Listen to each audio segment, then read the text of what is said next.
You're at checkout, and the total says the 120. Right under it, there's a friendlier option. 4 payments of 30, 0 interest. You click it without really thinking, because it doesn't feel like debt. It feels like the app did you a favor, not like you took on an obligation. It feels like a discount, almost like a trick you found. Here's the thing though, it is debt, you just can't feel it yet. And today I want to show you exactly why your brain gets fooled by this. Not because you're bad with money, but because this is designed around a very specific psychological gap. Let's start with the actual mechanism behind it. Economists have a name for the discomfort you feel when spending money. They call it the pain of paying. It's a real, measurable psychological reaction, studied for decades. Researchers Drazen Prilik and Duncan Symaster ran a famous auction experiment at MIT. They had people bid on the same event tickets, some paying with cash, some with credit cards. The credit card bidders were willing to pay close to double what the cash bidders offered. Same tickets, same people, same value, just a different payment method. Credit cards create distance between spending and feeling it, and that distance changes behavior. That distance is the entire mechanism worth understanding here. The less a payment feels like payment, the easier it becomes to say yes. Buy now, pay later takes that same idea and pushes it even further. Researcher Dilip Soman studies this specifically, something called payment decoupling. When payment gets separated from the purchase, in time or in structure, the pain of paying drops sharply. Splitting 120 into 4 payments of 30 doesn't just change the math. Soman found this pattern shows up again and again with installment-style payments specifically. The moment you split a cost into pieces, each piece gets judged on its own. It stops being weighed against the whole. 30 registers as small, forgettable, barely worth a second thought. 120 registers as a real decision, something worth pausing on. Your brain isn't doing the addition in that split second. It's reacting to the smaller number sitting right in front of it. That's the whole mechanism, and it's not an accident, it's the entire design. It's worth comparing this to an older version of the same idea, Layaway. With Layaway, you paid over time, but you didn't get the item until the full amount was paid off. Buy now, pay later flips that order entirely. You get the item immediately, and the payment happens after. That single change, getting the reward before the cost, makes the pain of paying so much easier to skip past. This isn't a niche trend either. It's become one of the fastest growing payment methods in the country. More and more checkout pages default to showing the split payment option first, above the full price. Where you place an option changes how often people choose it, and this option gets placed first. You'll notice it show up for things you'd never normally split into payments. A 35 pair of sunglasses, a 60 skincare set, purchases that used to just get paid in full. Once splitting becomes the default option, smaller and smaller purchases start getting split too. Now let me tell you about a very normal Tuesday afternoon that got a little out of hand. I needed new running shoes, saw the 4 payment option, and clicked it without thinking twice. It felt like a smart decision in the moment, almost like I was being financially savvy.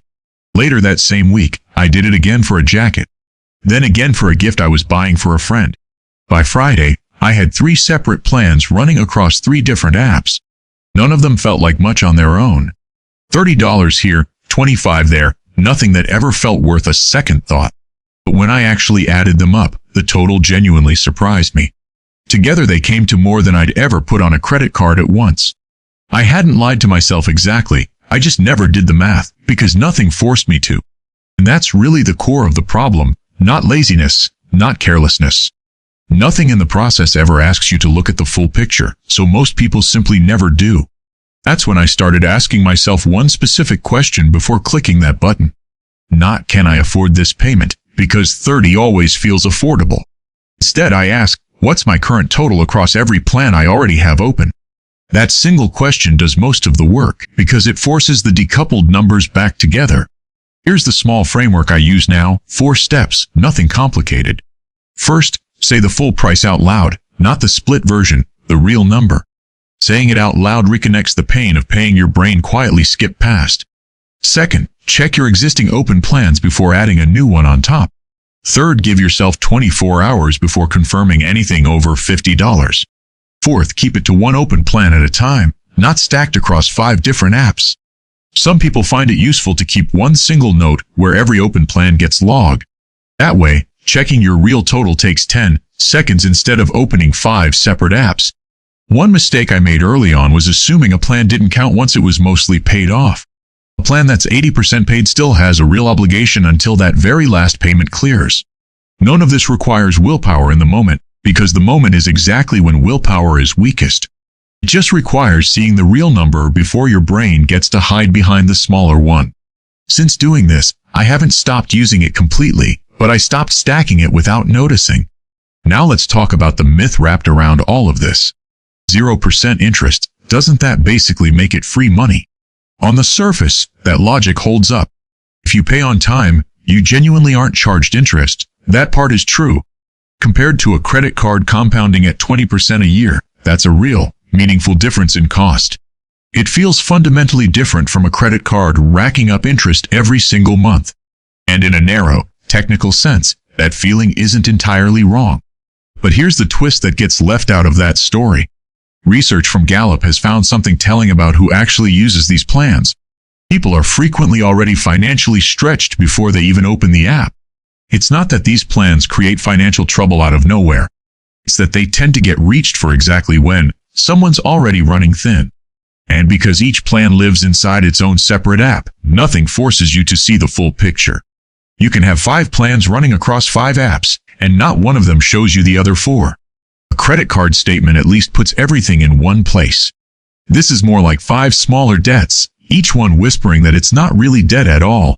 Miss a payment, and most of these plans do charge real late fees, sometimes flat, sometimes a percentage. Some providers have also started reporting usage to credit bureaus, which changes the stakes even further.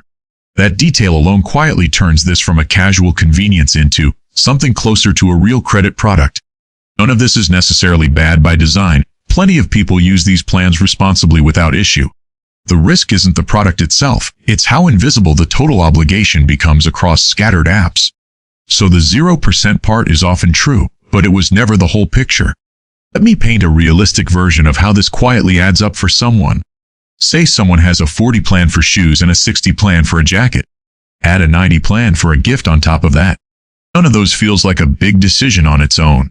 Added together, that's 190 in active, real, legally binding debt. On a single credit card statement, that would be one line, impossible to miss. Split into 3 apps, it's 3 quiet notifications, each easy to dismiss on its own. That's a real number, with real consequences if it goes unpaid, sitting invisible across 3 different screens. That's not a math problem, and it's not a discipline problem either. It's a visibility problem, created by design, not by accident. Fixing a visibility problem doesn't require more discipline, it just requires one habit, actually looking at the total. So here's what I'd actually suggest if you use these plans regularly.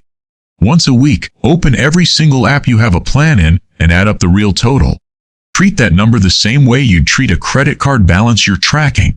Before opening a new plan, check that total first, not your bank balance, the total obligation.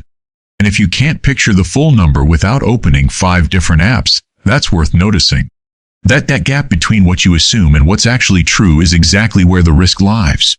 None of this means never use it again. It just means seeing the real price before your brain gets to hide behind the smaller one. 0% interest can absolutely be true and still not mean zero risk. Those are 2 different things, and this entire trend blurs them together on purpose. Understanding that difference is really the whole point of this video. If this helped you see one of your own spending patterns a little differently, that's exactly what this channel is for. Every week I break down the psychology behind money and career decisions that don't get talked about enough. Subscribe if you want more of this. And let me know in the comments, how many of these plans do you actually have open right now? Comment the number below, no judgment, genuinely curious how common this actually is.